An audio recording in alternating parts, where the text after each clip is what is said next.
Welcome to the Grip Comics Podcast on the Without Your Head Network. It is a chilly night here in South Texas. Let me ask real quick, what temperatures do you guys have out there on the West Coast? In the mornings, it's about 34, 35, and then the evenings, it's about 70.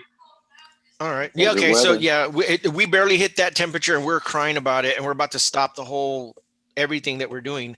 You guys have been actually experiencing 30s. This is our first really hard dip into the 30s, and I think after the weekend we're going to be hitting those 20s, and then that's going to be our hard freeze. I guess this is the one that I think all of us. I know I was talking about it with my wife Mariela that we hadn't really hit those hard freezes in a while, and when we do, it ends up becoming some kind of atmospheric event here in Corpus. And when you look at the app, Mariela keeps showing me the thing, and that little snowflake just keeps. It's there on Monday or Tuesday, actually, or Monday. I don't know. Let's just say I think everybody has been seeing this little symbol, wondering if it's the snow coming back. The fact that Roland is not here anymore probably means that we will have some snow. I'm assuming. But see, that's the thing you got to remember. Yeah, you lived in it. You lived in it. Yeah, I lived it, Dottie. I mean, even now, we went up to the cabin, and it was like the teens, and there was snow everywhere. I mean, I broke away from that. Oh my gosh, it's 50 degrees. I'm gonna die. Where the first winter I was in Maine was like -12. So maybe the fact that Tom Brady won the Super Bowl means it will snow because God is crying because he's not in New England anymore. But anyway, or something's freezing over. Yeah. But let's go to the first of the minute news. Well, we knew it was coming. We were wondering what color it would be. I think some of us did say it could have been a blue. We even wondered if it was going to be an orange or a green, but we think that those might be the Walmart colors if it ends up becoming a Walmart. Amazing Spider-Man number 55 gets a third printing. While we talk about that, I want to go ahead and pose the question to Rich. The thing sold out like within 5 minutes. The Virgin variant, like there was like not even a chance. Yeah, they were gone. All the 2,500 copies of whatever that guy had were like they were long gone. And I think I might have had a better chance if I would have pulled over instead of while I was driving trying to order it. But in San Antonio traffic. I mean, I'm getting one anyway. I'm getting the Virgin signed edition, but and it's coming in. But no, they were gone within minutes, literally minutes. Yeah. I mean, it was in my cart. I was checking out, and by the time I hit complete, it said the item in your cart's no longer there. Somebody bought 25 of them or 50 of them or whatever all at once and took yours. Basically, this is what everything it started off as. It started off as this one cover 2 months before it was released. I remember getting a phone call from Rich going, "Hey man, have you seen the one with the spiders, the webs?" And I was like, "What the hell are you talking about?" I immediately went to previews and I'm like, "Oh yeah, that one." And it became the thing that we've been talking about. And as it got closer and closer, I even jumped the gun thinking that it was already going to release. And I said, yes, it's in the hot list. And I was like, wait a minute, that's the poster. It's not even out yet until another 2 weeks. Hey, but I got that poster. But you got that poster. Yeah, exactly. So this had been something that had been long coming, and we knew it just is. Special. It just is. It's like Bloodshot 1. No, I'm just kidding. It's just something about it. Darkhawk #1. There you go.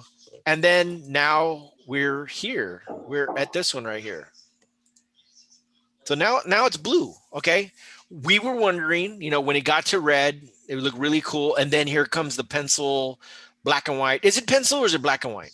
Is it just? It's black and white. Okay, so it's not a pencil sketch of any kind. Not a pencil sketch variant. It's a sketch variant, but not pencil. Okay, but it is a black and white, so it looks like if somebody was to draw it in some. You want me to get it to show it? It's up to you, brother.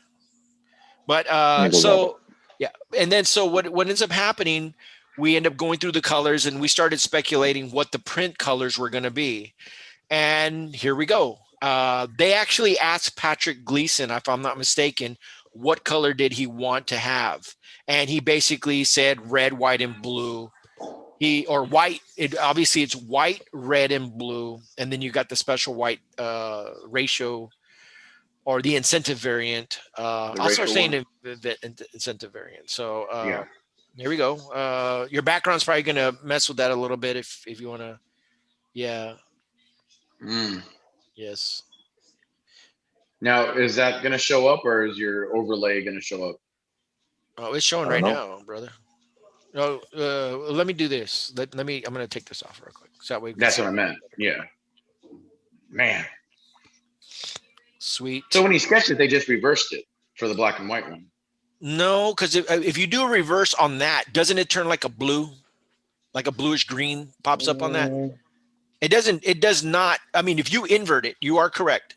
But if you do a negative, I guess that's the problem. If you do negative, no, right. Negative will be blue. Right. But what I'm seeing here, it almost does look like a sketch. Literally, you don't see the because a negative times a negative. Oh, see, that looks cool though. It's cut. Yeah, even see through look, and it looks pretty sweet. Okay, so third print blue. What is the fourth print going to be? Green. Green? No, they already got me. They already got green. He's being used by somebody else. Oh yeah, some man thing. Some man thing. Yellow.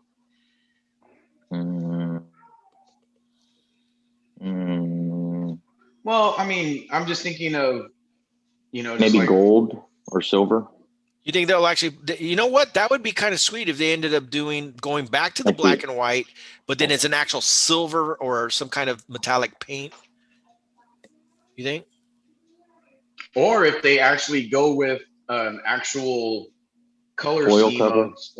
of Spider-Man. So like having it red. Wow, that'd be very. You're talking about very intricate, like the lines are this and that, the skin, the body's a color, and yeah, I don't know.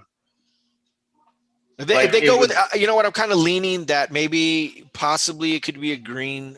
It'd be a hyper green color, like a lime, some kind of lime. Or for the other variant, it would just be Aunt May and that her wrinkles. Yeah, I'm gonna show that man thing. That way you guys get a look at it. What is it? It was a 50. Carlos, right? Close your eyes. It's a one-off. It's a one-time one-off, isn't it? Right. But what it was a what do they call it? It was the 50th anniversary though, right? That I'm not sure of. Oh man, it's going all over the place. I hate when it does this crap. Okay, bear with me. I think I found it, and let me get it. All right, here we go. All right, thank you very much, everybody. We have been looking at the Patrick Gleason Amazing Spider-Mans, and this is what the Man Thing Avengers. It's actually Avengers Curse of the Man Thing. I think it's either 50th anniversary or number 50. I don't remember what it is, but it is a one-shot book. It's a one-shot book, or it's celebrating the 50th. It's a one-shot story, one-shot book. But it's celebrating the 50th anniversary, correct? Yeah. Okay. And no lie, when I saw that, when I had first seen that in, I forgot where I was looking, but I saw it. You thought of Snuffleupagus. Well, that and Cthulhu or something. I thought it was like a H.P. Lovecraft type thing. I got a feeling you're going to find a lot of people that are into the Lovecraft Cthulhu are going to gravitate towards this, and it's going to have a life of its own. It just lends itself to that. Now you know what it lends itself to? What's that? Look at it. That's the window. Man. That's the window. That's the window in Wanda and the WandaVision. If you look behind them when they're floating, it has that symbol, the M, for man. That M with his nose and the tusks or whatever that is. Right. That's the same M that's behind them, made up with the window. Dang, he's already finding the secret codes, and we haven't even got to that part of the program. No, but no, that's a good thing. So, what do you think? And the red eyes. Are The you red gonna? eyes. There you So, go. this is to be a complete person. This you're getting this one, Rich. If I don't even know if he's going to sell it, but I wouldn't mind getting it. Are you going after the signature? If he has it, I mean, I wouldn't mind the raw signature one, but Right. Or the virgin signature one. But the only one I'm not going to have like that is the red one. Right. You know what I think this style would look badass if he did a Ghost Rider. I would love to see him do a Ghost Rider like this with the flames somehow. I don't know. Have that all flames instead of webbing, or instead of, he called this one the vegetable one, or the veggie. Yeah. The veggie thing. Yeah, Vegematic or some shit. I don't know. Yeah. No, that's interesting. I mean, so there it is. You know, Amazing Spider-Man number 55. We're in February. That thing came out in December, and it's still going strong. We're at now a third printing that's around the corner. What is it? March? Is that what they said, or for late February? When did they say? I think March? it's early March. Early March. So then by that time, the orders will come in. That will get right about to be released, and then that's when they're going to announce if we're going to hit before. Do you think people should start looking at their Walmarts around the corner to see if that went one more printing and then look how long it took? 25. Well, I mean, they'll come out with a 6th printing at Walmart before the 5th one comes out. Kind of like they did with Venom 25. That might be interesting. Okay, let's go to the next item on the list here. I have on the list, we are, unfortunately, I don't think, I did talk a little bit to Carlos about this today, but it's WandaVision, and knock, knock, knock, who's at the door? It's Quicksilver, but it's Pietro from Fox. So I love how Kat or Darcy was like, they recast. She recast. Well, she said specifically she recast her own brother, and so. But where would she draw that from to recast? You know what I'm saying? It is so weird. Okay, like you know what I mean? It's like to recast. But it's the whole altering, like the realities and stuff like that. She saw Days of Future Past and got it on HBO and decided to. She was watching American Horror Story and decided that she was going to build her own brother. So to me, the way I pissed my wife off totally when I was watching this episode, because I was like, dude, I saw the white hair, and I remember the conversation that me and Rich had, and I was like, wait a minute, they cannot be bringing the dad right now. That's what I initially thought, and then it was like, oh my God, and I was like, wait a minute, this is even more freaked out, because it was first time X-Men are going into MCU. This is it, right? We haven't seen it before. No, and I honestly, I was reading something, and they were talking about how, because in the Fox version, they were alluding to that Magneto was his father. So bringing that character in, he gets to pretty much, talk about dad. But I love how he's like the Jessy Joey character. Whoa, he has that little songy accent. Yeah, I noticed that. He was playing the Jessy, the Uncle Jessy / Joey. Joey I liked him in Dukes of Hazzard. He was the wise one, Uncle Jessy. There you go. So that's Rob right now. Yeah, I'm about Denver Pyle's age during the Dukes of Hazzard years when they're, yo boys, what the hell? Anyway, so now the fact that they've done looking this, at your cousin that way, Daisy, get out of here. Is it safe to say that we will see Michael Fassbender or Ian, an entirely different person that has yet to be cast? Well, they're saying that what's her face? Wanda Olsen. She already like supposedly like kind of not leaked, but gave in an interview pretty much said that the end is going to have like a I Mandalorian. see that, Rich. Did you count them? Sorry. Go ahead. Sorry. So she kind of leaked something. Well, what's his name? Well, not leaked, but she like kind of promised. Vision said something too. I mean, but go ahead. Well, I'm saying that she's saying like there's going to be like a Luke Skywalker type cameo within that realm, that the MCU. She said it was going to be like the Mandalorian, where the end was going to have like that type of build up. Yeah. You know what's going to happen? You know what's going to happen? Professor X? No. Well, they've toyed with the idea of him already, but Tony Stark. No, even better. Nicholas Hammond going to come out. Happy's going to come out. He's going to take a break from doing Mandalorian and all the shows, and Happy's going to come out with Spider-Man. With Spider-Man. Delivering pizza. Well, I mean, Tobey Maguire, you mean? Yes. He's going to go. That's the direction they're going to go. There's so much that can happen here. Well, thinking what you were thinking, that she leaked what she leaked, so did Vision. Like Rob was saying, Vision had already leaked something saying the person that's going to come out is someone he's been wanting to work with for a long time, but never has. Exactly. So he's British, so I'm assuming I would lean towards more British actors and stuff like that. Or wait a minute, but did he Professor X? No, but James McAvoy. I mean, they already said he was going to be the Professor X from here on out.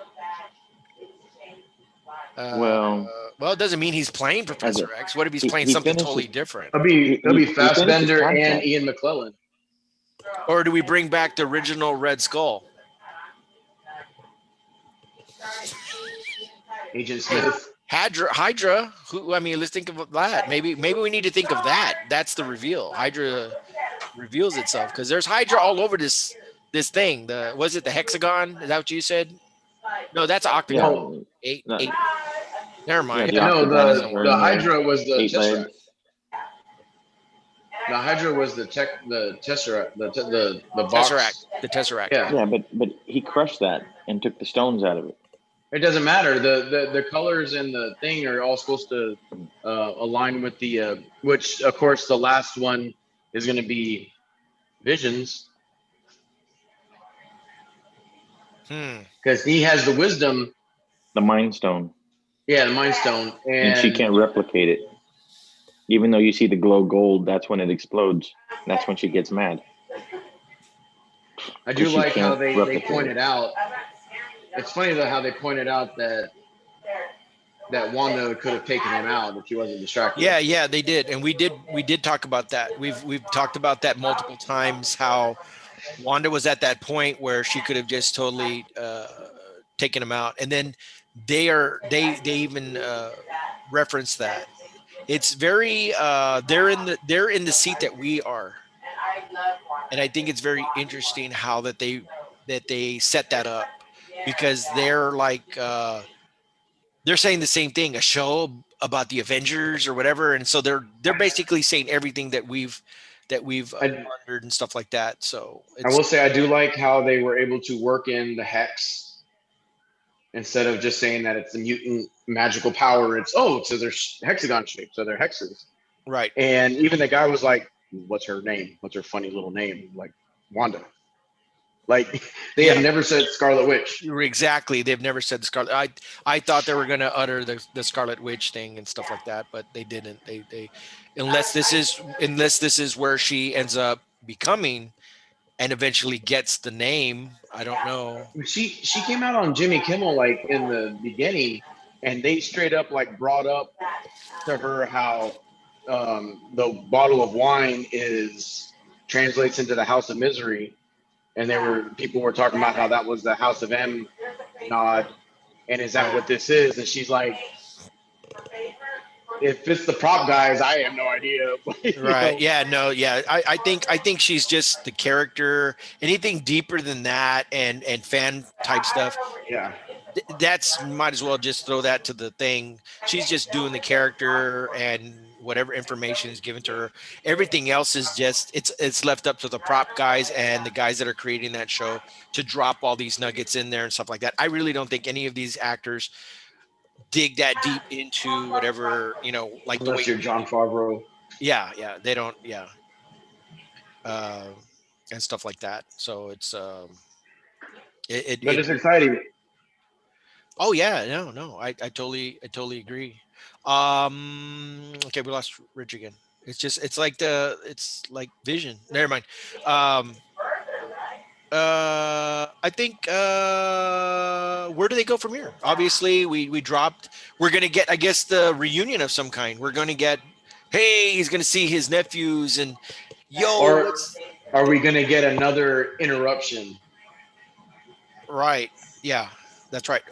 Okay. Are we? So now it was 80s. What are we're gonna go right into the 90s? Or we're gonna late 80s, early 90s. Boys are gonna grow up again. That's been funny. That's been, you can't just grow up, Like, yeah. Oh, I love how the cake, they showed the cake and it had all like 5 numbers, 1, 2, 3, 4, 5. Yeah.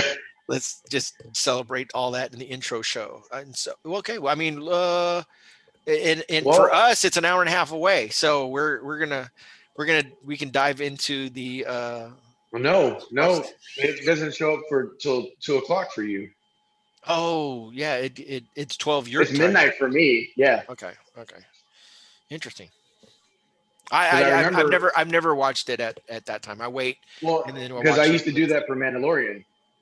Oh, when I was back to 2:00 in the morning, I'd be watching it.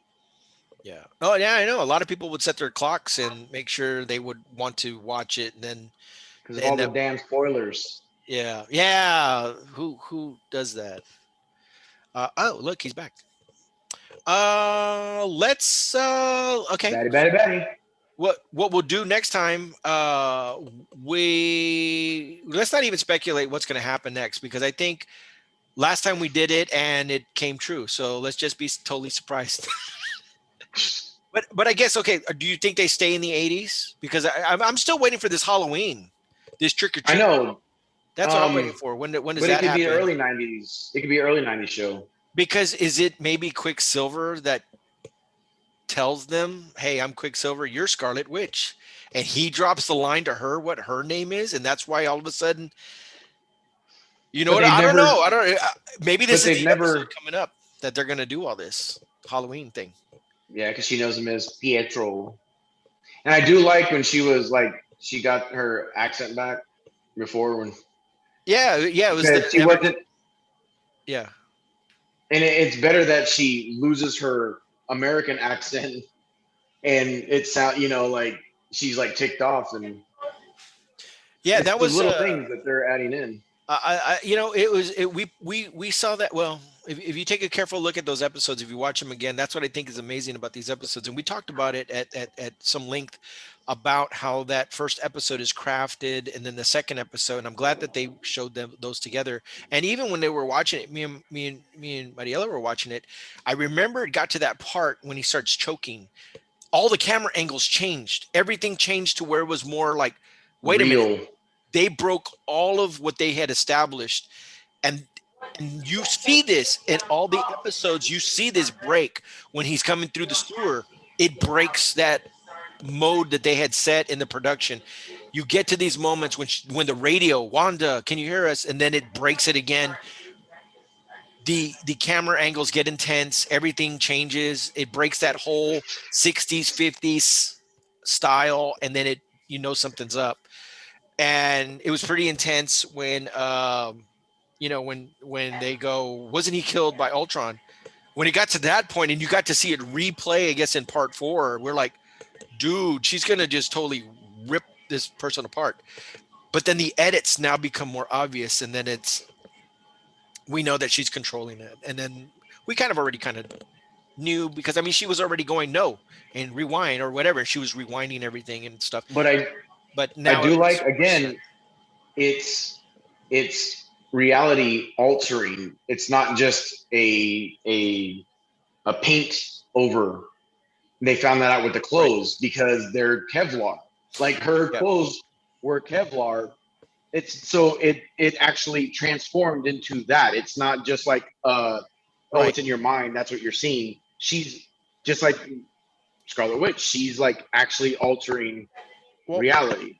You know the way I interpret that? I interpret it as the 1960s era. There was no drone. So it had to morph into something that was identifiable, like what you're saying. The clothing, it couldn't break down that clothing, so basically it turned into her costume. But the theory was in her mind, like what you're saying, and then it was like Kevlar, and then she put two and two together. It became a bee costume, but it was actually a hazmat. The wire, the tether became the jump rope, and I thought, and so it dawned onto her, well, we need to send something in that era to make sense of so it can relate to whatever was happening. So as we're going into, if it is they revisit the 80s again, at this rate they should be going right into the 90s. They're so we're going to get this 90s vibe. So that's what I mean. It becomes very interesting. How far along do we go that they do that Halloween bit? Because is that the comedy? They're in the 2000s and 90s, but they're throwing back to the 1960s, 70s Scarlet Witch. I mean, I don't know. Yeah. Like I said, there's 9 episodes. This is number 6 coming up. Yeah, so we should be getting that, at least that little last 3 story arc. A lot of people are expecting Doctor Strange to come out because this is supposed to. They might call him in. Well, what the hell? You were showing me a thing about Wonder Man. Well, that's what I'm saying is that in the comics, Wonder Man is tied in with Wanda and Vision,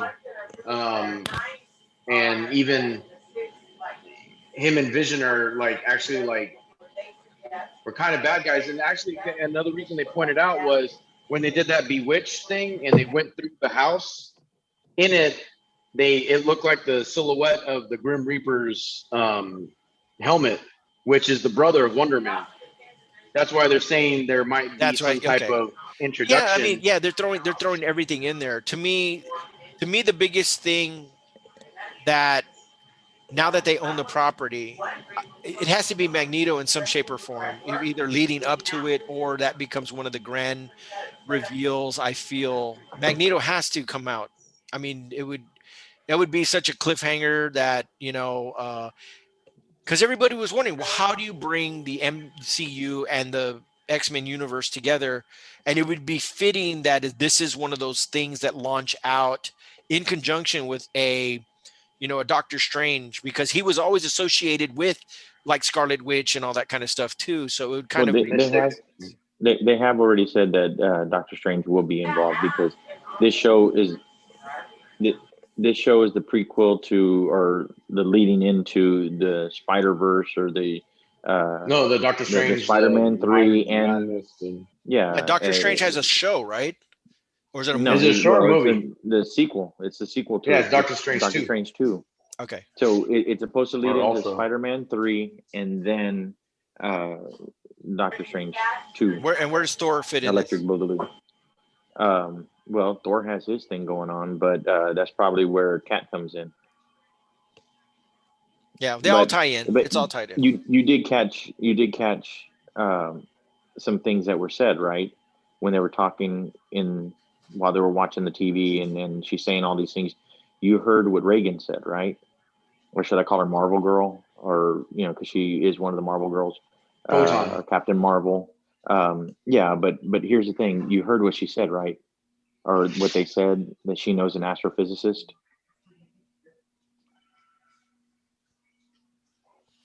Fantastic Four? Yeah, Reed Richards. Oh, they remember Claire.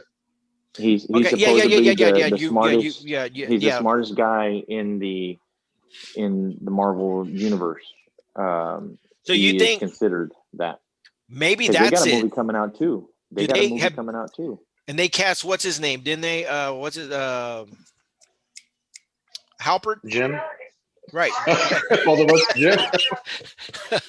Tuna. Well, wait, no, they can't. Big They tuna. can't have two Jims in there. They already have him playing the FBI agent.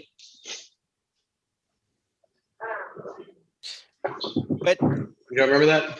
Yeah, but isn't that maybe that can't be the guy's vision he's always wanted to work with, is it? Ever since I've loved The Office. Ever since I saw The Office, I've always wanted to act across. Is that the guy? That would be amazing if that's what it was. Wait, if they do that, both Jims will be in the MCU. Yeah, because that'll be like that. That'll be like that old store in Portland, the two Jims of Portland. The two Jims, yeah, two Jims. Because then you have Frodo and Bilbo and Jim.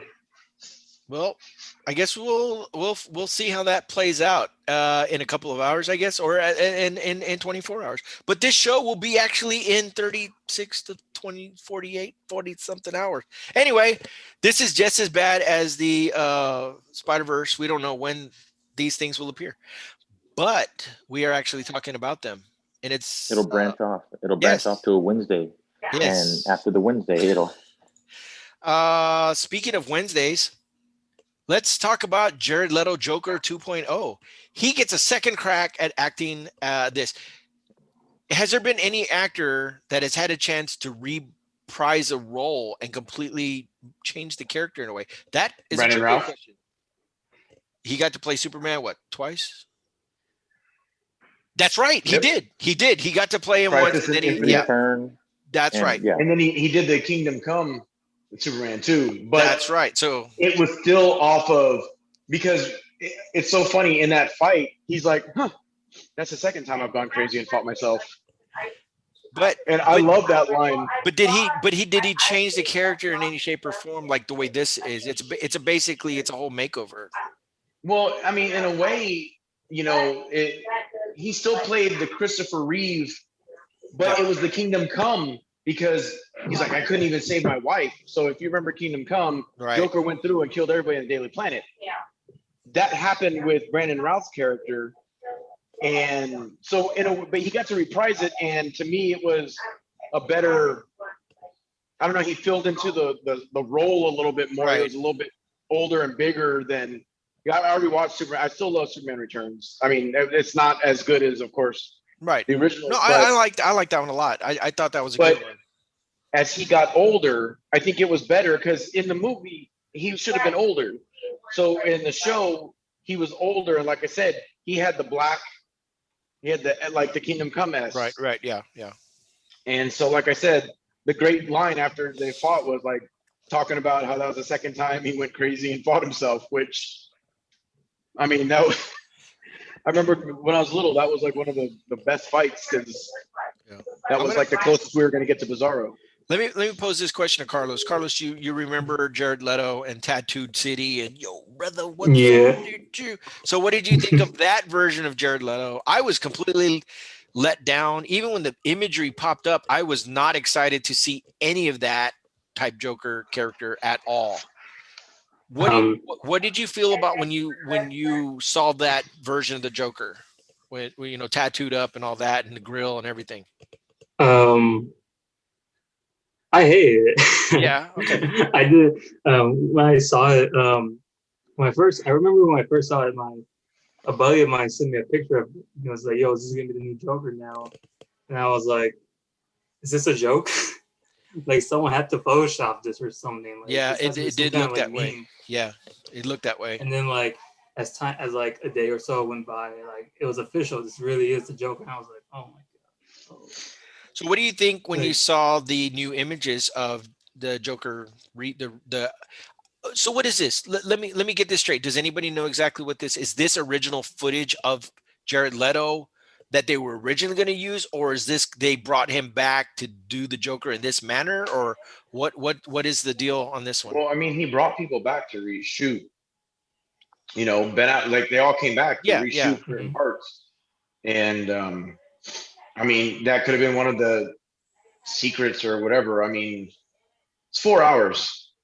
It's going to be 4 hours.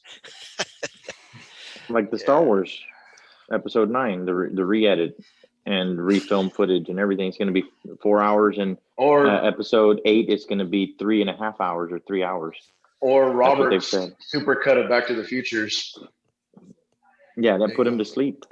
Put him to sleep at part 3. Him and Dwayne out.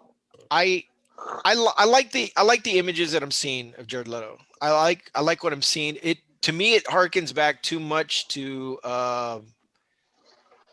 what's his name though? It looks too much like it just does. And I mean, to me, honestly, I think maybe that was his first take. Maybe he always wanted it to play that way, and they said, you know what, people are not going to like that you're doing Heath Joker to begin with. And they go ahead and they but it's not, you can tell it looks different, but maybe it's too much or too close to that. And the fact that we see Joaquin Phoenix do this and win an Oscar with his performance of the Joker, and a lot of people say, there's some similarities of maybe paying tribute to Heath Ledger in some way, that Zach goes ahead and decides, hey, you know what, let's go ahead and go with that version. I mean, they held on to this for a while, and now they released something else. You saw that? It was black Superman in black with shooting lasers out of his eyes. And now the new trailer is about to hit. So we'll actually see some of these parts. And I think that's what it is. They're preparing people for what they're about to see. So how many times has this ever happened, though, where a director, like, it's not even like, oh, this is my director's cut of all the cut footage. No, this is, I'm just going to make them come back and reshoot, and it's 4 hours. It's 4 hours. I filmed this. Cut. Yeah. But but they didn't bring people back for that. That's what I'm saying, is that this isn't like footage already done. That's the thing. They've been talking about stuff like this, that because of the streamings and all that kind of stuff, HBO's got their own thing. All the movie houses are basically going to have their own channel. And what's going to happen is it's going to open itself and lend itself to redoing their films that they already did before, until they're successful. Until they please the fans. They are doing the re-showing of like a remake reboot type thing of Ishtar. So they figured out what they got wrong, and they're gonna fix it. To me, did they bring them back for more footage? To me, what this is, it's a director that is bitching and bitched and bitched and bitched, and then he got the fans to get on board. And you know what? Do it.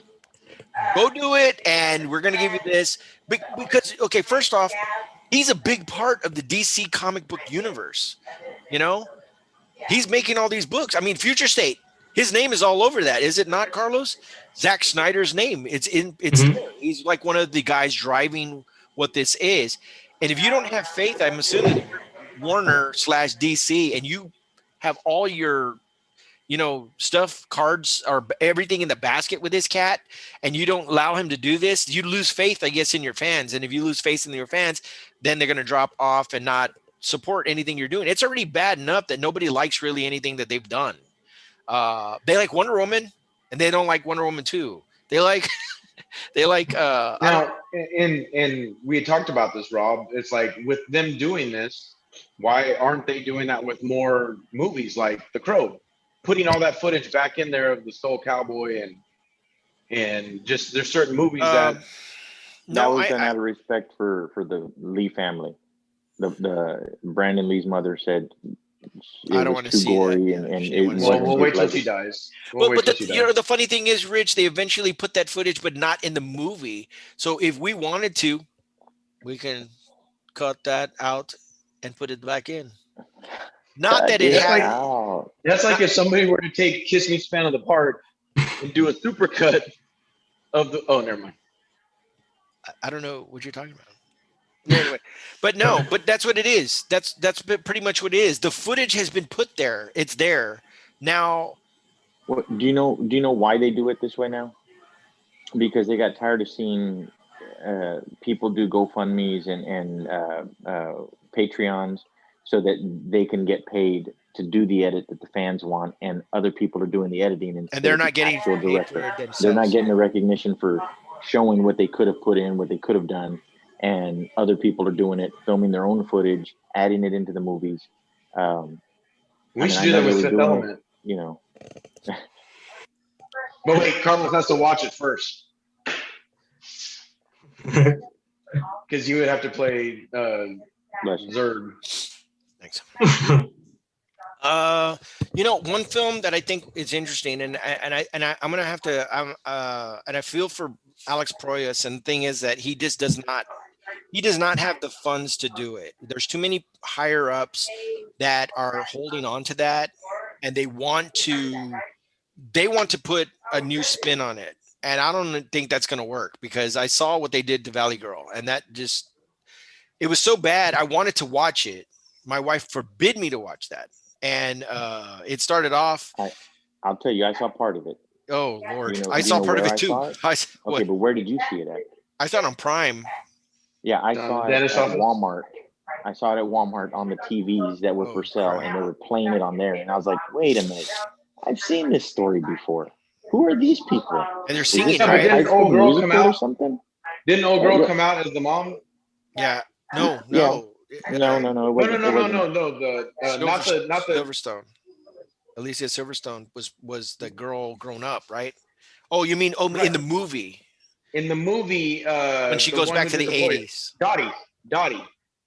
No, didn't the actress who played in Valley Girl with the voice? She's a voice actor.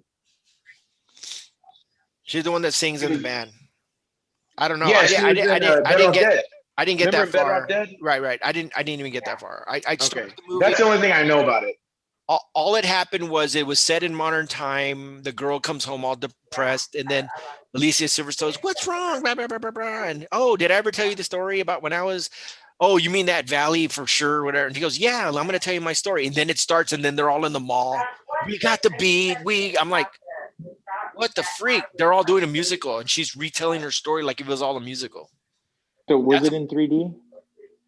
This movie in 3D? I don't know if it was in 3D. I thought Wonder Woman was going to. She's supposed to be the girl that was with Nick Cage. But what I'm saying is that exactly. So, like, she's telling her story to her daughter. But if she's telling her story to her daughter, shouldn't it be Clueless? Like, shouldn't it be? Like, yeah. Because like they're older than you. You know. Yeah. No, I know it doesn't make sense, and then everything is out of order. See, we're talking about something that doesn't even. Okay.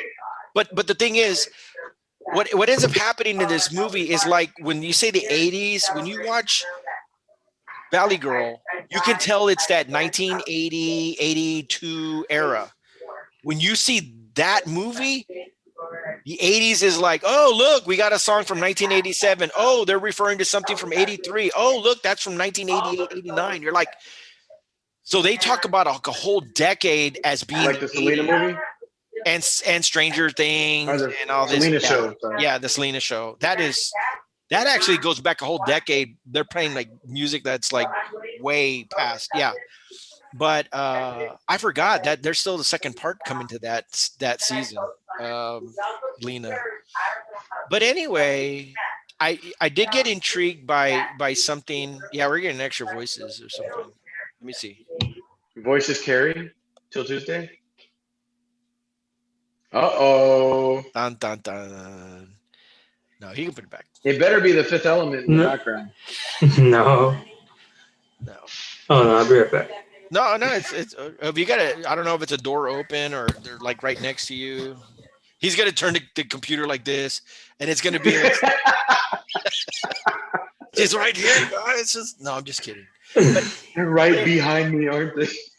But that's basically what ends up happening with that. So basically, so Rich, what do you just real quick? What do you feel about Jared Leto, Joker 2.0?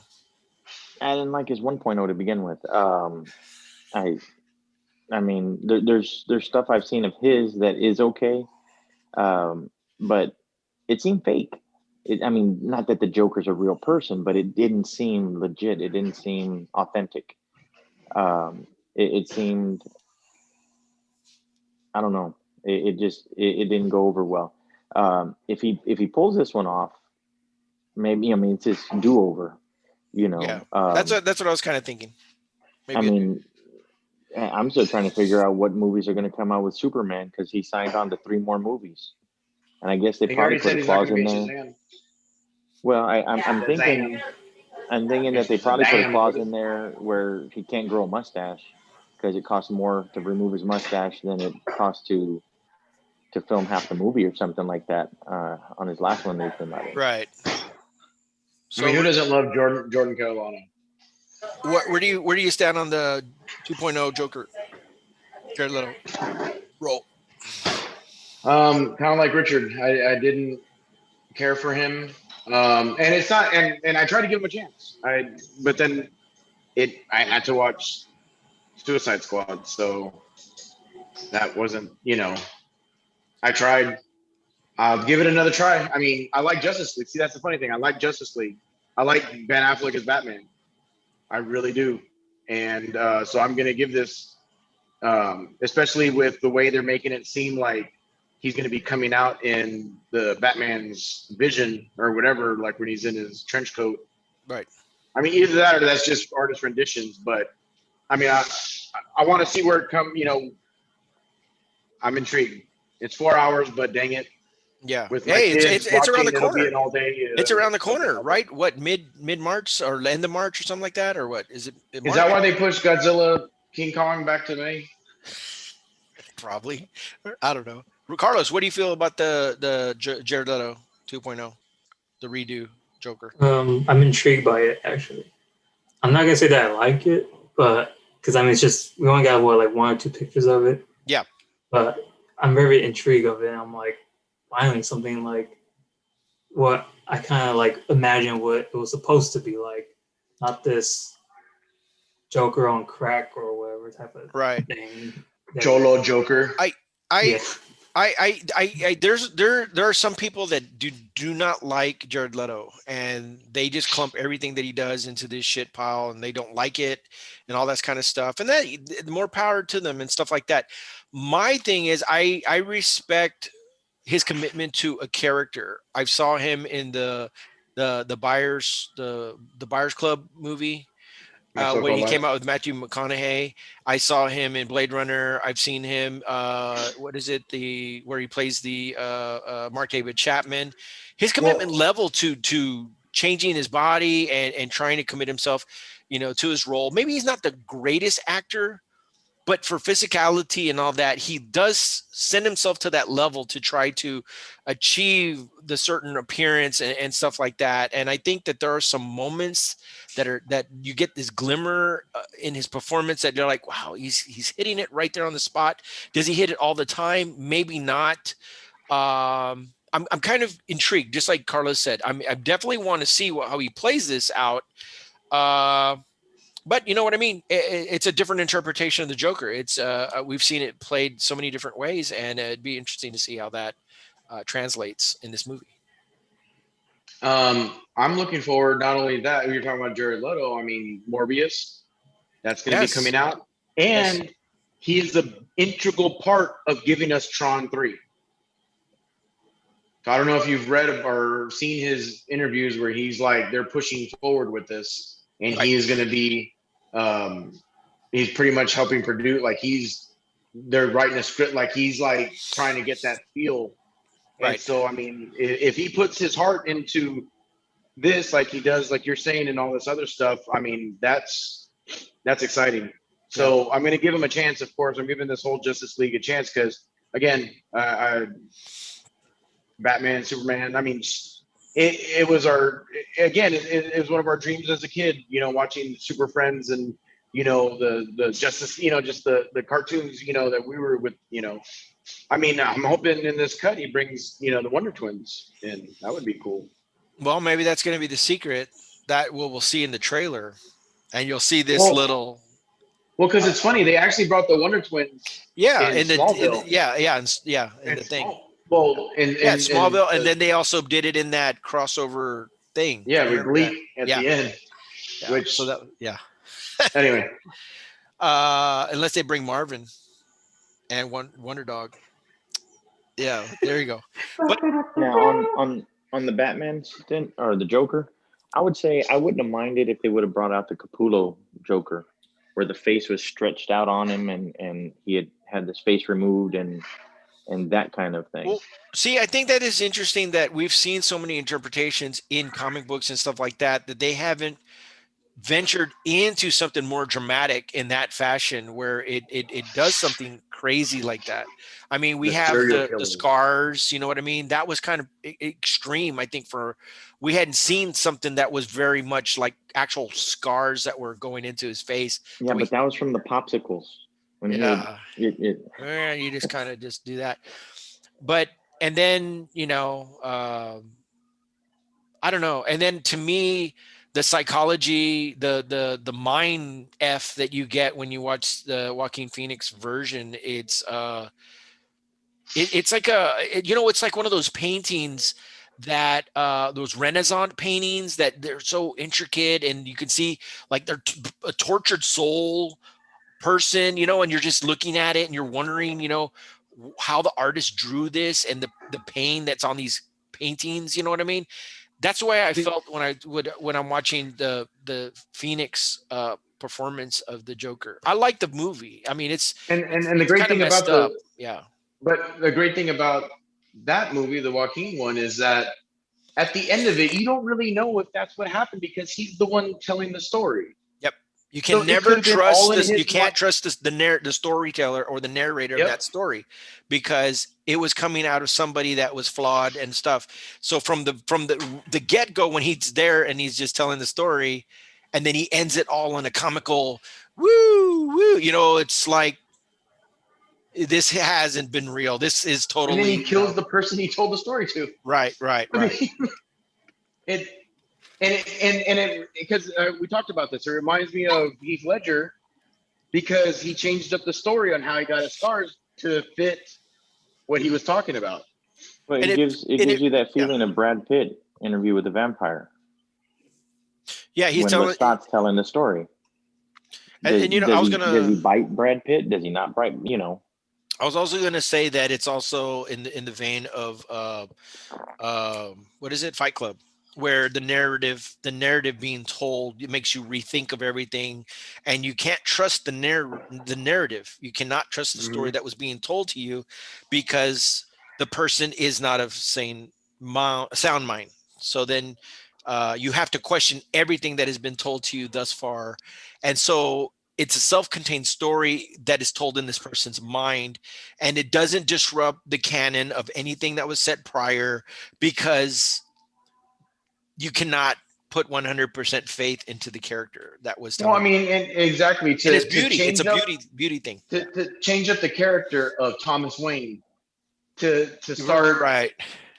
To start. Yeah, he punched me in the face and he did all this stuff. It's like he did that to my mom and Alfred and the way, all that whole shenanigans at the thing, even me, I was like, whoa, what the hell, Alfred and then Thomas Wayne, doing all this shit. And, it was very interesting take on all that.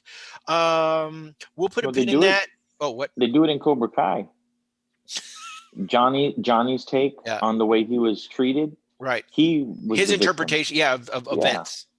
And it was funny because they bring that up, and she, it was Shue, right? Elizabeth Shue brings up that she ends up like, well, hey, I remembered it this way too, and she's like, and he's just like, oh, we were all that way or whatever, we all whatever.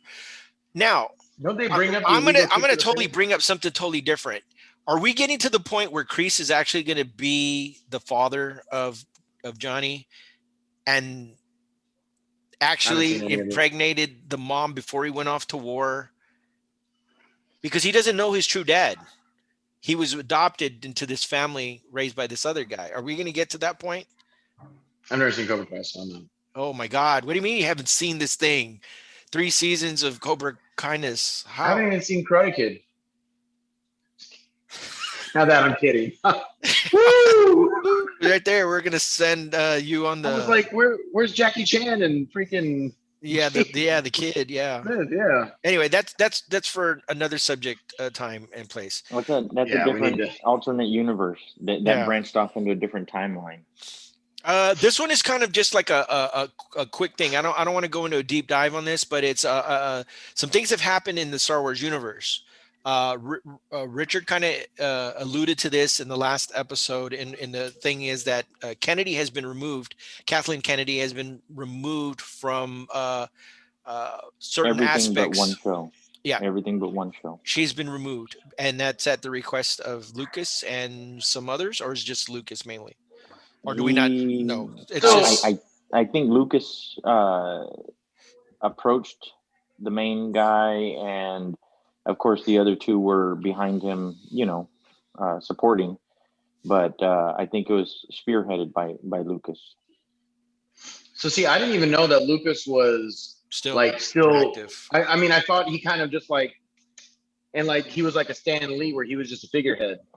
But no. I mean. But he's the Godfather. They're still going to him. They keep bringing him back in. I think just like Favreau. I think what I want to re-up on what you're saying, Ro. I think what's happening is they're deciding we need to go back to where the stories are coming from and finding out, dude, are we doing the right thing, or are we just totally effing up? And what do you suggest? And you go back to as long as he's alive, you have to go back to him. Even Favreau brings him in and says, hey, this is what we're doing. Is this, in line? And especially Fillion has always been that connected with him. And if you want the heartbeat of what is the soul of Lucas, you have to, we have to utilize this source. And it would be sad that we end up losing something like this.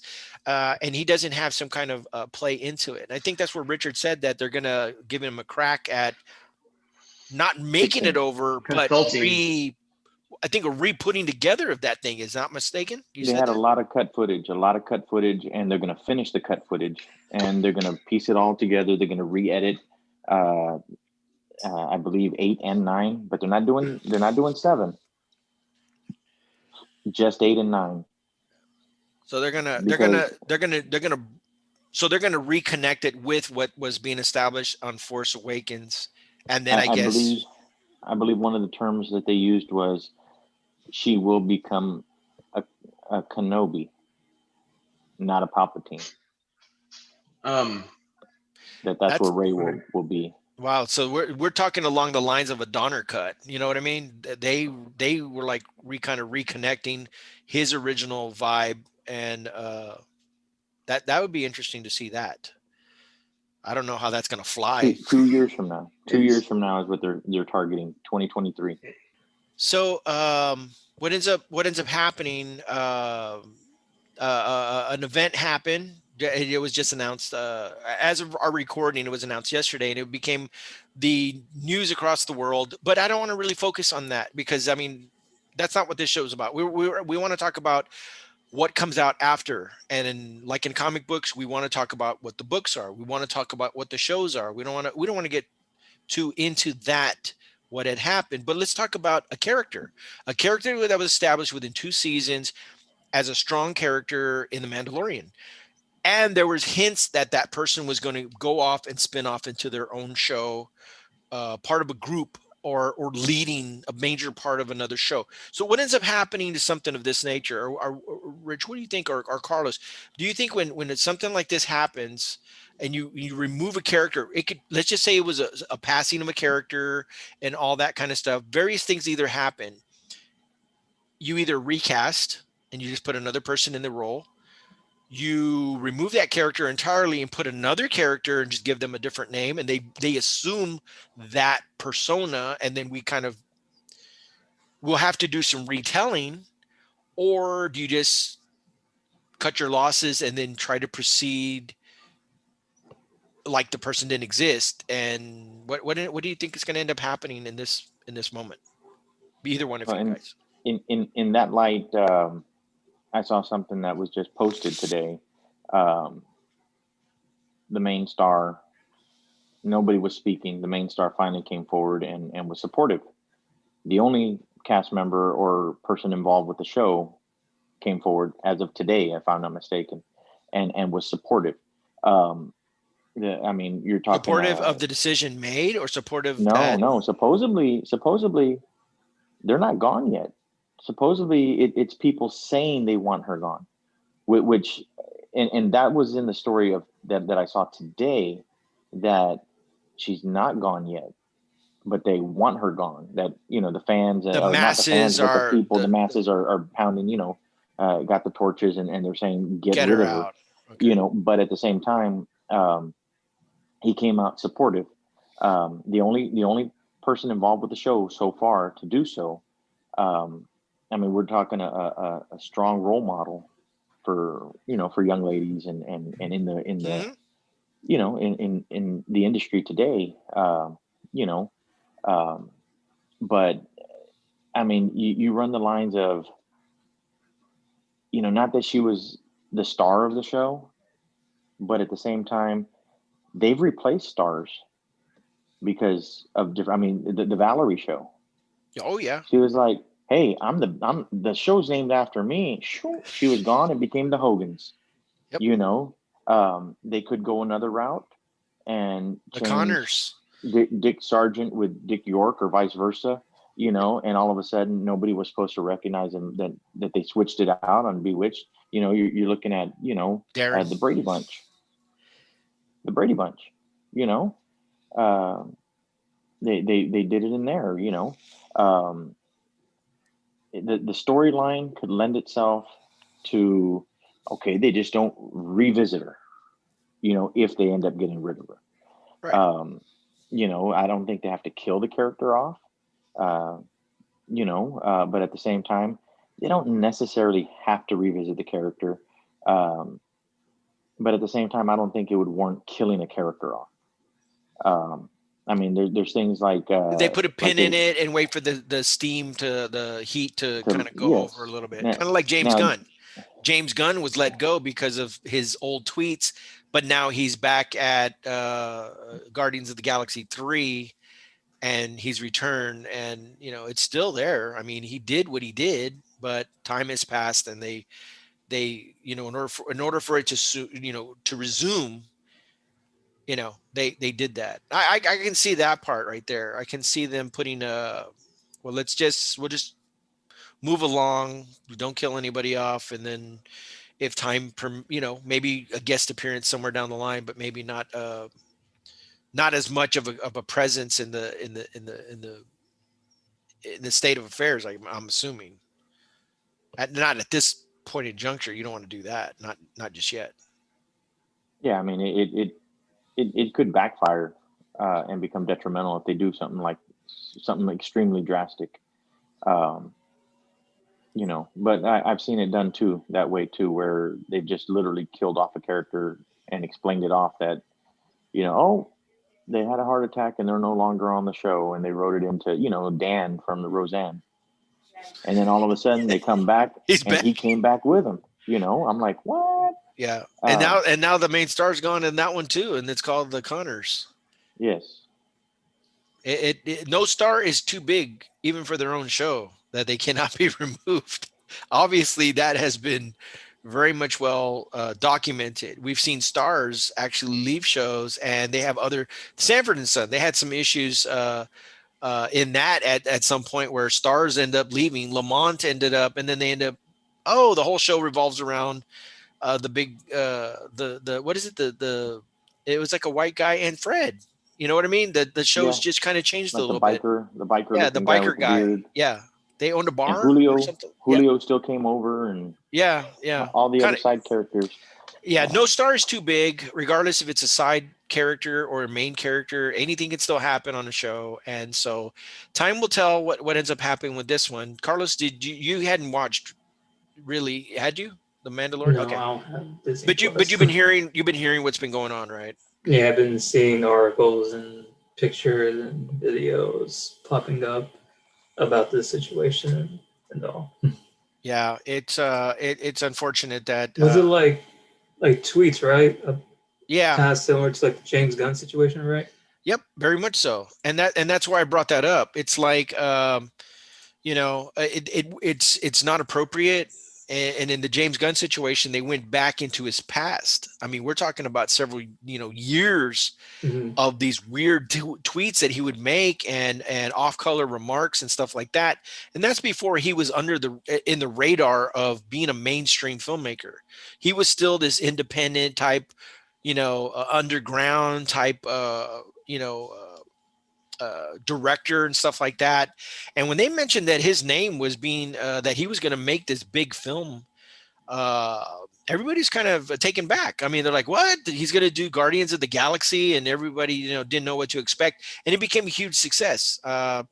And then with success comes people ready to take you down, and that's when all the stuff started.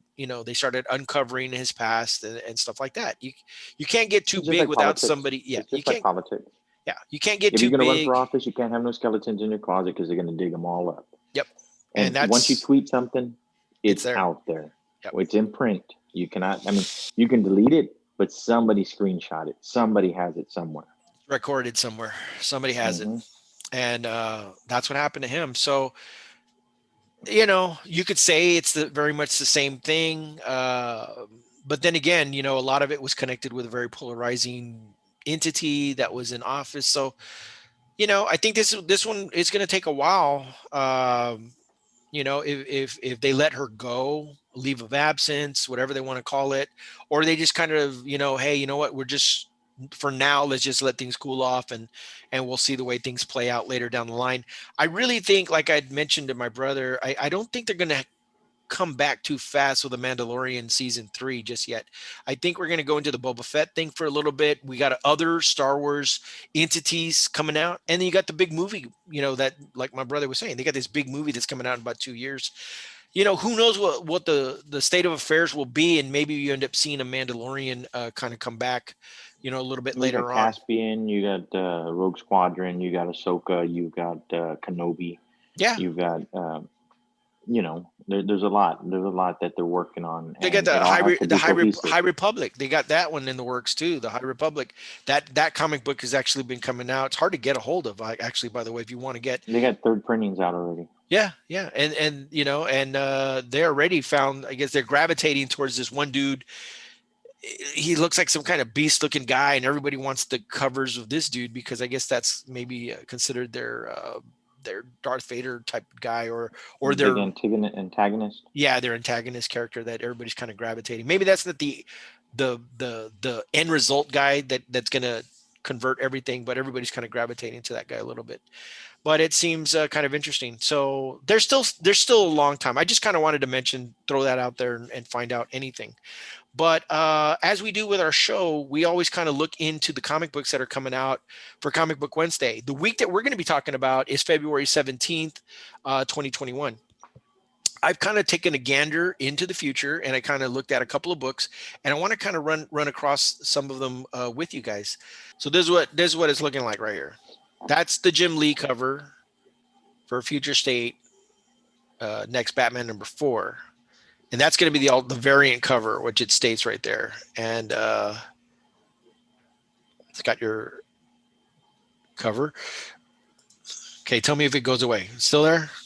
Yeah, still there. That's there. Okay. And then this is the regular cover. This is the main cover. We're looking at the main cover of Future State Batman. There. So see that one? And this is cover A. Cover A, what it looks like, it's Batman without his mask. And he's got, I guess he's sitting in front of, I guess this is where they shoot the bat signal for the next Batman. And he's just kind of there sitting, holding his mask and stuff. And this is the finale of the Future State books. But as we know, this leads into his own book, correct? The next Batman. What are they calling it? The Batman family, or what? The next son. Bat family. Yeah, the next son, or something like that. Yeah. And so it leads into another story, or the continuation of this story. And so this has been accepted pretty well. I think Future State has been somewhat of a success, I guess, for DC. We were kind of wondering what was going to happen with DC at this particular time. They were going to go ahead and come head on with a new series of what it looked like in the future. So where we are now, we either go back or we kind of play around within that realm. And I guess a lot of people are really gravitating towards this. So this is actually a pretty good move for them. And it establishes a whole new array of variations of the Batman world, various Supermans and Batgirls and all kinds of stuff. But kind of like what Marvel did back when they came out with the 2099s for all the different yes. characters, and then they ran it for a little while, then they all disappeared, and they went back to the original storylines of the original characters. Right. Or was after 2099 the time that they switched all the characters to female characters, and then it went back to the regular characters? That happened in between, right? Right. I remember them doing something like that, and that's when we started seeing the rise of all these kind of characters. I remember that taking place to some extent. I remember that. Yeah. I think you could say it's pretty much kind of in line with that. But that one, it's a rarity on this top 5 that we end up having the DC book. But I dove into that. I wanted to kind of, and you know what? Of course, Nightwing also comes out that next week also. So that's another book, and I think another Teen Titan Academy might be coming out as well. Are you picking up on that book? It comes out in March, I believe. Academy. The ongoing series, and they're like some prequel books, or the whole thing comes out in March. I thought something came out beforehand. Am I wrong about that? I guess maybe I'm wrong. There's another issue of Teen Titans, and then in March we get the Teen Titans Academy. Okay. And you got the Red X book. Did you get that one, or is that one still not coming out yet? I still haven't got that one yet. Okay. When does that one come out, Rich? Do you know? Do you remember seeing? Did you ever see that one anywhere? It's that dude. He's got the X all over himself, or whatever it was. Did you see that? No, the one that looks like the character from Star Wars. Yeah, something like that. From the Han Solo movie or something like that. Yeah. Yeah, I'm not 100% sure on. Actually, that came out in episode 7. Oh, no. I'm saying the character that looks like him. Yeah. That has the X on his face and all that stuff. Right. No, I just keep seeing it pop up on a lot of people's pages. Oh, but I don't think it's out yet. Okay. Let's take a look at the next book I have here. I'm looking at this one. This is something else. This is also part 4 of the King in Black. Now, look who's on there. We've got the X-Men entering the fight. This book also will have exclusive prelude right here down here to Demon Days, and that's the Peach Momoko book that they're bringing a lot of hype to. I don't know. I'm not holding my breath on that particular book. But and we get a short and sweet little write up about this. It's almost like we're drawing back to this is less than a haiku. It says King in Black number 4. What's a god to a king? Donny Cates, Ryan Stegman. They're continuing their journey and the fight with Venom, Null, and the whole Marvel universe, eventually leading to Venom 200. This is all going down that rabbit hole. They're trying to fight off. Have you been picking up this thing, right, Rich? Or several? Okay. And to me, I think they only have 5 parts, or is it 6 parts? Yeah, I think it's 5 parts only. 5 parts. Okay. Yeah, and then they're gonna just, I guess, conclude it off with. It says right there, number 4 of 5. Okay, and then this will conclude off with the end of the run of Venom with Donny Cates and Ryan Stegman.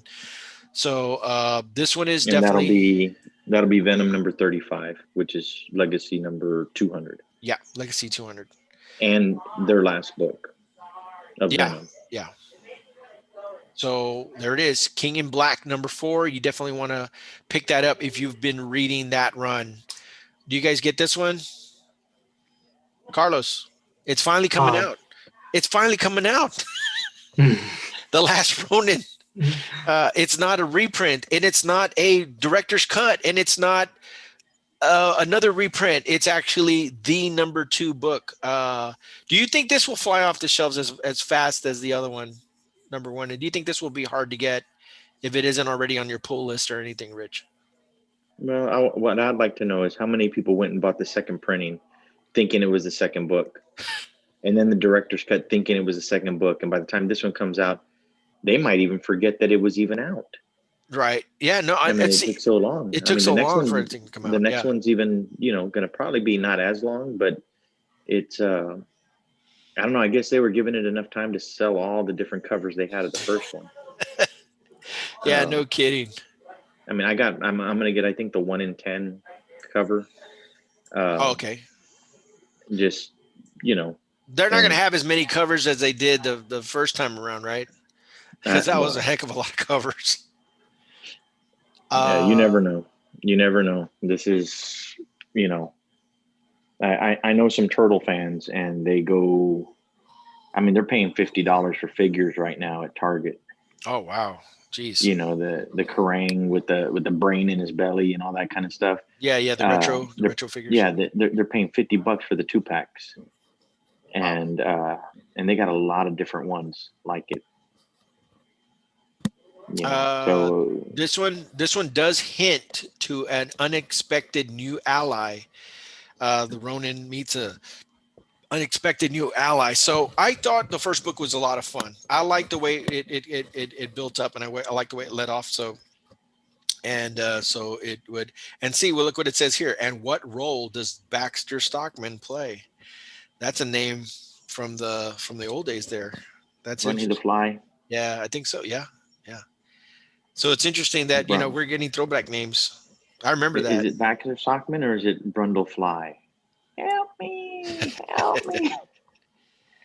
But definitely, Carlos, you don't want to wait till this one is up on the shelf somewhere and all that. You definitely going to want to take a look at this one when it comes out.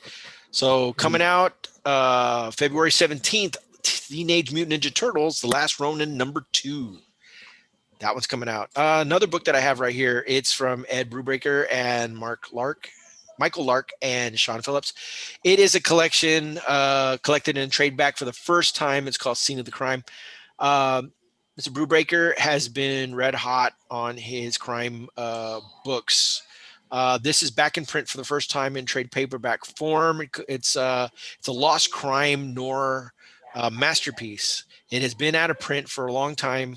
And I think it were like separate chapters, and now it's been collected into this series. And it is been a long time coming, and it is a little bit steep on the price. But when they put these books together, they really take they really go all out and make it the best possible reprinting that they can.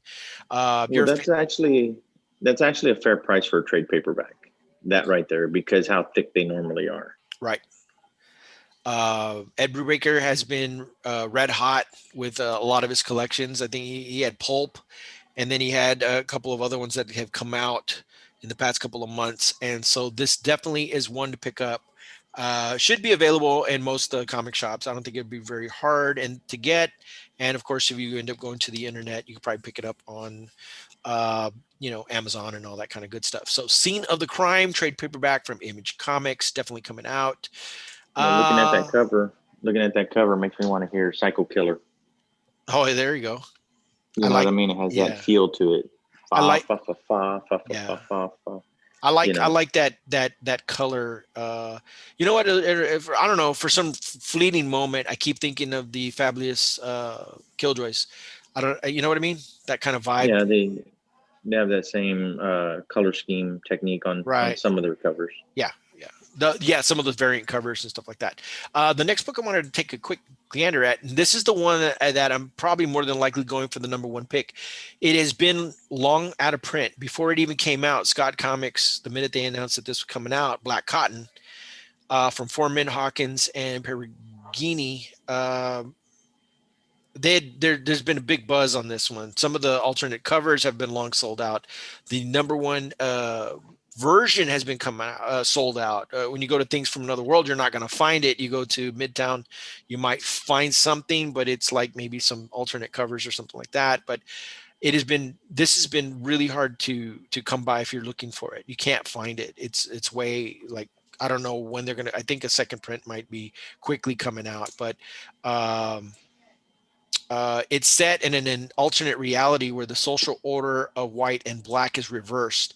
An elitist family, the Cottons, are rocked by a tragic shooting that brings the unravel long-standing family secret that could not only destroy the family but also divide the fragile social climate of the world.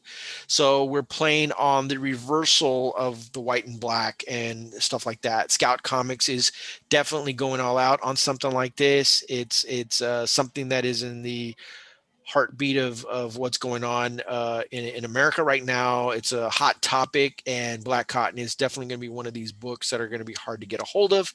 So if it's in your comic book shelf and you see it there, I would pick it up if you can. If not, you're going to have to wait for second printings. Go to Scout Comics online, look to see what they might have. They might already be offering second printings or alternate covers of Black Cotton. It is definitely going to be a hot one this February 17th. You definitely want to go out and pick it up. If not, maybe make some calls this coming up weekend and see if you can track down a copy before that thing hits on Wednesday. You definitely want to pick that one up. I picked 1, 2, 3, 4, 5. No, but there's 4 other books that I kind of threw in there that could have easily fit into any of these things. They're more on the independent side, and I wanted to kind of show them some love because I think they've been pushing the envelope a lot more so than some of the mainstream books. And I wanted to make sure that I did spotlight them. I want to start off with a reprint. It's actually Terry Moore, Serial #1. We spotlighted, or at least I spotlighted this as a #1 pick, and I want to make sure that people understand that a second print is going to be available. So if you missed out on Terry Moore's Serial #1, a second print will be available. If your store carried #1 the first time, more than likely they are going to be carrying that second print, hopefully. Second printing on this sold out first issue. Okay.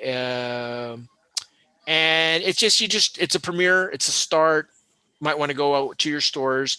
It is from Abstract Studios. Terry Moore does the art and the writing, and he definitely has a great tale here to tell. So definitely go out there, support Abstract Studios and your local comic shops, and see if they have Terry Moore's Serial #1.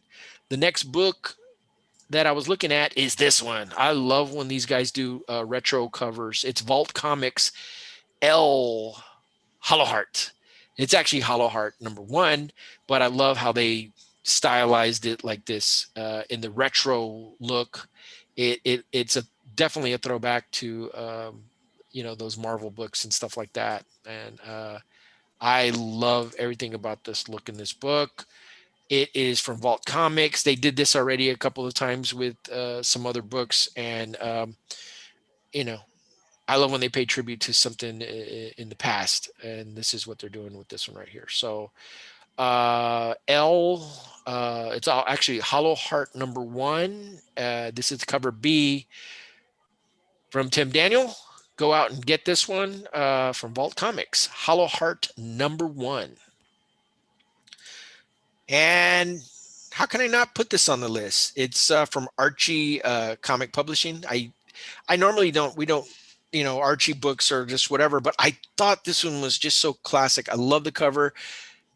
And like the way it was in Crossover, it's the comic book within the comic book within the comic book. She's holding the comic book. She's in the comic book. She's holding another comic book within the comic book. I love that replaying going into the comic book. How many variants are they going to have of that cover that she's holding? Oh, you mean colors? And yeah. No, how many different books is she going to hold on the different secret variants? Are they going to do a secret variant? That would be interesting to find out. This is the finale, Something Wicked finale for Sabrina, the Teenage Witch, Archie Forever series. It's number 5 of 5, of course. This is actually one of several covers, but per se on this cover, I'm not too sure. But there are at least, I think, 4 or 5 different covers that you can actually acquire from Sabrina. This is the one that kind of jumped out. What was the last Archie comic you've ever bought? I bought one for Elvis. Elvis, he likes the Archie books, but I haven't, like personally, I have not bought one like for myself or anything. I bought them. I I, bought them for Elvis. I bought a set of them. I Recent? went to a comic book store. It was several years back. I went to the comic book store, and it wasn't even the one local. I was in San Antonio at the time at the Alamo City Comic Show, and and Nick was getting a comic. My son was getting a comic autographed by Marky Ramone, and he asked him, "Where did you get this? Nobody at this Comic Con thing has a single copy of this, and the company never sent me a copy, never sent any of us a copy of this."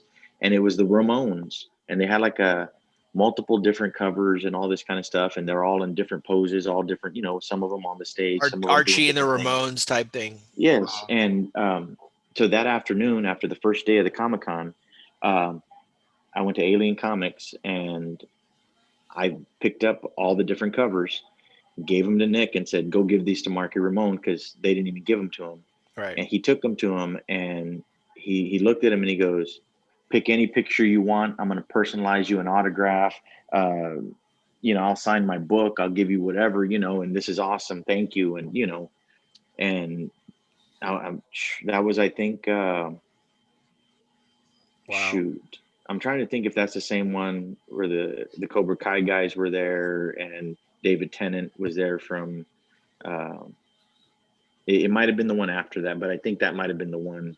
Um, Ric Flair was there. Everybody was there. I mean, they had a bunch of different personalities there signing autographs, and the guys from Clerks, Dean Cain, a bunch of different people there. But those were the last Archie comics I had gotten, and there were four Marky Ramone. Wow. How long after that did he pass? I mean, Oh because shoot, it's I'm not. I mean, I can go look at the book. See, I mean, because the book, I think his book had just come out, and he was right, right, signing them. right, right. You know, No, that's a cool thing because I mean sometimes it's always people want, and they totally are so appreciative when you do it the opposite way. And because a lot of it's like, oh, they're assholes, whatever, they're doing that. Dude, they're trying to make a living. They're not either jamming out anymore, they're not making any albums, they're not releasing anything, and that's the way they make their living right now.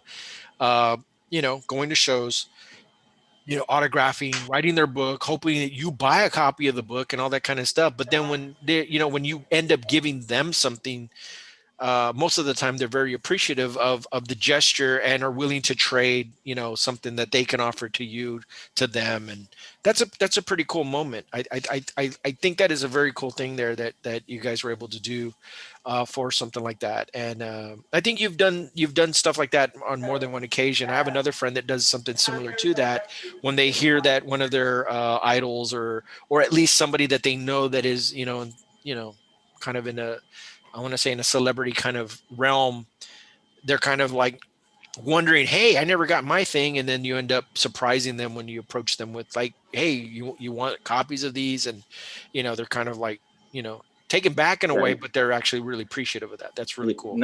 Not comic related, but we had gone to Austin to go see the Daylights at Stubbs Barbecue, and it was a pretty awesome show.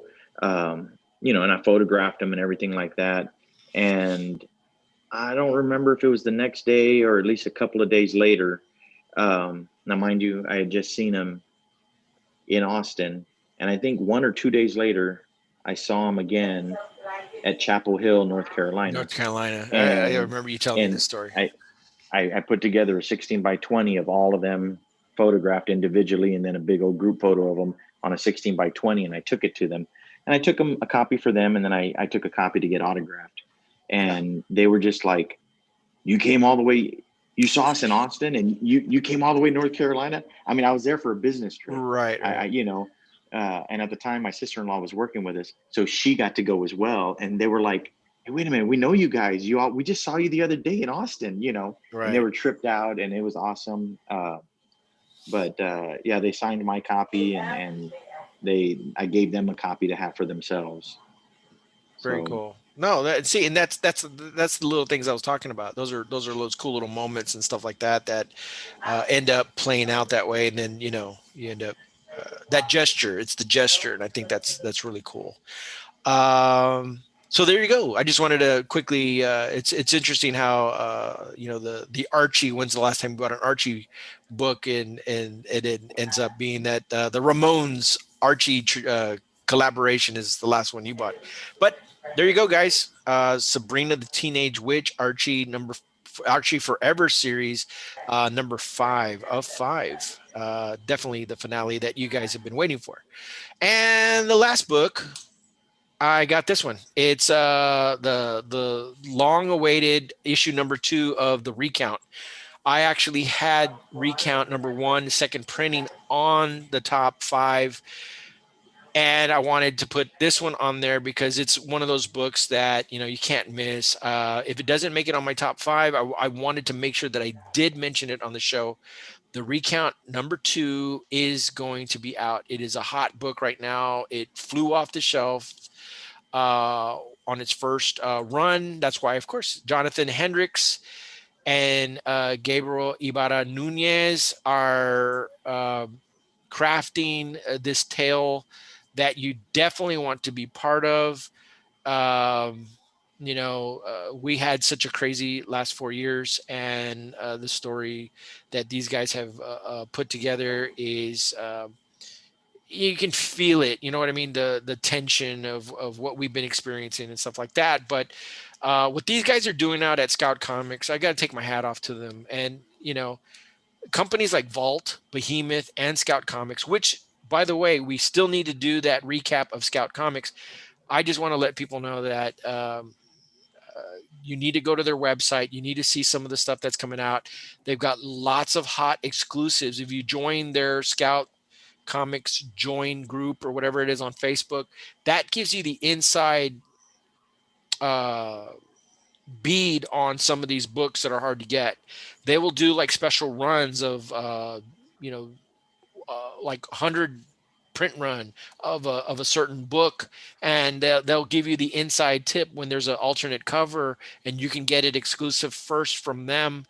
And so if you want to be on top of all the hot covers, the rare covers, the limited edition covers from Scout Comics, you want to go to Facebook, join these groups, and get to know these guys. These guys are awesome, and they put out good work. So check out Scout Comics, and hey, and if you haven't picked up one, why not pick up issue number 2 of the Recount and join in the Scout Comics universe and start jumping into what they have to offer. You will not regret a single issue. And so that would conclude the top books that I was kind of eyeballing there from for Comic Book Wednesday, February 17th. I basically want to thank my my crew here, Richard, Carlos, Roland was here earlier, but just like everything and all things, next week we're going to definitely be talking about the latest episode of WandaVision. We're going to keep you aware of any late-breaking comic book stories or new printings that happen to come out, and whatever is under the sun when it comes to comics, action figures, movies, you name it. It can even be food. We will talk about it here on the Rip Comic Podcast on the Without Your Head Network. For me and the guys, I want to thank you guys for joining us. Until next time, we'll definitely catch you later.